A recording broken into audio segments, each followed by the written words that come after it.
Una herramienta muy sencilla, pero muy frecuentemente utilizada es el histograma. El histograma, al igual que el diagrama de Pareto, es un diagrama de frecuencia, con una presentación ligeramente diferente. La finalidad del histograma, determinar, por ejemplo, la forma de la distribución, y sobre eso hemos hablado sobradamente en los capítulos anteriores. Y definir, ayudar al menos a definir los parámetros estadísticos de la distribución. Generalmente los parámetros que más utilizamos es la media y la desviación estándar. Por esto también en los capítulos anteriores hemos hablado frecuentemente. ¿Cómo se desarrolla el histograma? Hay que recoger los datos, para eso se utiliza una hoja de datos, se calculan los rangos de los datos. En este caso tome un ejemplo que aparece en el manual de Juran de un proceso productivo donde se han relevado dimensiones. ¿Para qué determinar el rango, el valor mínimo y el valor máximo? Simplemente por una cuestión de orden, saber cuáles son los límites del diagrama para poder graficarlo convenientemente. Se definen intervalos de clase, esto es muy importante. Para no tener una multitud de datos reflejados en el diagrama, conviene utilizar un histograma con barras. Por lo tanto, cada barra comprende un intervalo de clases. Estos son los intervalos de clases. Hemos generado, en función del rango, 9 intervalos de clases. Se completa la tabla de frecuencias con la cantidad de valores que hemos obtenido dentro de cada intervalo de clases. Esta podría ser convenientemente una hoja de control, la hoja de control utilizada en la línea para relevar los datos y poder efectuar el histograma. Prácticamente tenemos definido en la misma hoja de control el histograma. Cuando grafiquemos no nos va a dar una figura diferente. Con sus valores estadísticos ya calcula el tamaño de la muestra, la media y la desviación. Es muy interesante la forma del histograma para analizar qué está sucediendo en el proceso. Acá hemos relevado una serie de histogramas muy frecuentemente que encontramos en los procesos productivos donde el tipo general tiende a una distribución normal, es lo que nosotros usualmente vamos a encontrar en un proceso que está bajo control.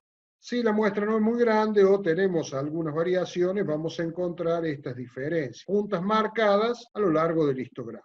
Histograma de tipo sesgado, histograma extremadamente sesgado como este. Estos dos histogramas pueden responder a un proceso que esté bajo control, depende de la característica que estemos analizando.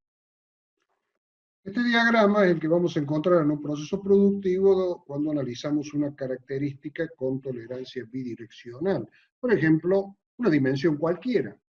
La dimensión 20 milímetros va a tener una tolerancia con su límite inferior y su límite superior, que son dos dimensiones de las muchas que puede tener el elemento. Pero en este caso puede responder a una dimensión de tolerancia unidireccional. Por ejemplo, una circularidad, un error de forma. Una rugosidad, o sea, la circularidad va a tener una tolerancia unidireccional. ¿Por qué? Porque va a tener solo un valor máximo. Un valor mínimo es cero, o sea, no existe error cero, pero el límite es cero, físicamente cero. Y va a tener una tolerancia superior. Entonces, es muy frecuente que los diagramas de esos procesos, de esas características, responden a gráficos sesgados hacia la izquierda. Como es unidireccional, es como si le faltara la otra parte a este gráfico. Luego existen algunas otras formas muy particulares, sobre este vamos a hablar en un ejemplo más adelante cuando veamos estratificación. Bien, como nosotros manejamos muy frecuentemente los conceptos de la distribución normal, es muy importante que recuerden esto, porque esto lo aplicamos en toda vez que vamos a aplicar un histograma o vamos a analizar una distribución. La distribución normal tiene estas características. La característica de dispersión es un estándar, y en la distribución normal sabemos que alrededor de la media, entre más y menos una desviación estándar, tenemos el 68,3% de la población que hemos analizado. y entre más 2 y menos 2 desviaciones estándar, o sea, en un rango de 4 desviaciones estándar tenemos el 95,4%, y en un rango de 6 desviaciones estándar, más menos 3 desviaciones estándar, tenemos el 99,7% de la muestra, y así podemos ir a más menos 4 desviaciones estándar, el 99,9% y seguir. Por otra parte, conociendo la distribución, también podemos prever que la próxima pieza tendrá una probabilidad, por ejemplo, del 99,7% de que salga su dimensión dentro de estos dos límites. Es muy importante esto porque lo aplicamos en varios capítulos de esta materia. Bien, la quinta herramienta es el diagrama de dispersión, ciertamente menos utilizado de parte nuestra, pero para algunos análisis es muy interesante y utilizado de manera muy específica. Son gráficos que establecen la relación entre dos variables. Por ejemplo, las variables pueden ser una característica de calidad y un factor que la afecta. Por ejemplo, la rugosidad, que se obtiene variando el avance de la herramienta. Ustedes saben que en un torno, inclusive también en alguna otra máquina herramienta, si varían la velocidad de avance de la herramienta, afectan la terminación superficial de la superficie que están generando, afectan a la rugosidad. Por lo tanto, podemos hacer un análisis modificando el avance en función de ser más eficiente, más rápido el proceso, pero no podemos sacar las piezas fuera de los límites de especificación. Por lo tanto, es un análisis que podemos hacer para ver cómo se relaciona el avance con los resultados en cuanto a la rugosidad. Por ejemplo, el análisis entre dos características de calidad relacionadas entre sí. En una misma máquina, el valor del error de forma en distintos diámetros. Hacemos un análisis de capacidad de máquina de un torno, pero resulta que ese torno va a realizar una pieza que tiene varios diámetros escalonados en una misma operación. Si son todos ellos con tolerancia estrecha, hay que hacer un análisis de capacidad y de aptitud de máquina por cada uno de los diámetros, y los diámetros son muy diferentes. ¿Y el error de forma? Lo mismo, variación de error de forma en dos diámetros diferentes. Y el tercer caso es dos factores relacionados con una misma característica. Por ejemplo, la rugosidad obtenida con dos piedras distintas, de distinta marca, de distinta granulometría, de distinta calidad, lo que nosotros querramos relacionar. ¿Cómo funciona el diagrama de dispersión? Siempre el primer paso es los datos.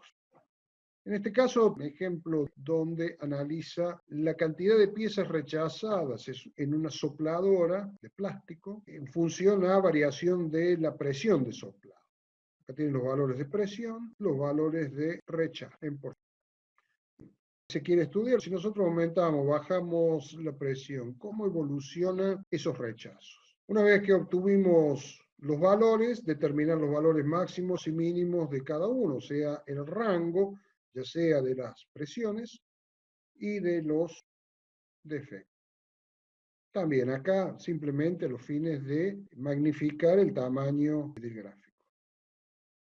Diagramamos los datos en un sistema de ejes cartesianos. Acá tenemos las presiones, en el eje de las abscisas, en el eje de las ordenadas, el porcentaje de rechazos, y graficamos aquellos valores de la primera hoja de datos. Hay una leve tendencia a que a medida que se aumenta la presión, aumenta el nivel de rechazo. Por lo menos en el rango de presiones sobre la cual se hizo el estudio. Se completa con todos los datos necesarios. Algunos ejemplos de diagrama de dispersión. El nivel de relación que existe entre las dos variables los da un índice que se denomina índice de regresión lineal.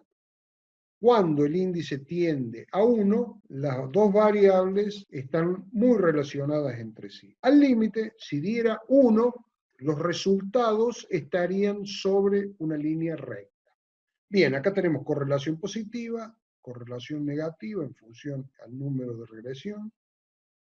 Acá tenemos un valor no muy alto, vemos la dispersión, tanto positiva como negativa, y mientras más bajo sea el índice de regresión lineal, mayor dispersión o menos, digamos, relación entre las variables tenemos. En el caso en que no responda a una línea recta y que responda a una función específica, no podemos calcular este valor, sino que tendremos que calcular un índice en función a el tipo de función de que se trata. La sexta herramienta son los gráficos de control. Simplemente los vamos a mencionar porque nosotros le hemos dedicado prácticamente todo el capítulo 12 de esta materia para desarrollar esta herramienta y que básicamente la finalidad es el monitoreo continuo de los procesos productivos, como lo vimos oportunamente. Y por supuesto, intervenir en tiempo real en el proceso cuando se detectan causas que generan valores fuera de control, causas que afectan a la variabilidad del proceso. Y hemos desarrollado, recuerden ustedes, este gráfico de control en la unidad número 12. No vamos a profundizar sobre este tema porque ya lo hemos visto. También habíamos visto que los signos de inestabilidad en el proceso, entre otras cosas, nos marcan puntos fuera de los límites de control. La séptima herramienta, nosotros hemos tomado la estratificación de datos, que significa dividir los datos en grupos que sean homogéneos. De pronto tenemos un resultado donde por algún motivo no son homogéneos en cuanto a su conformación.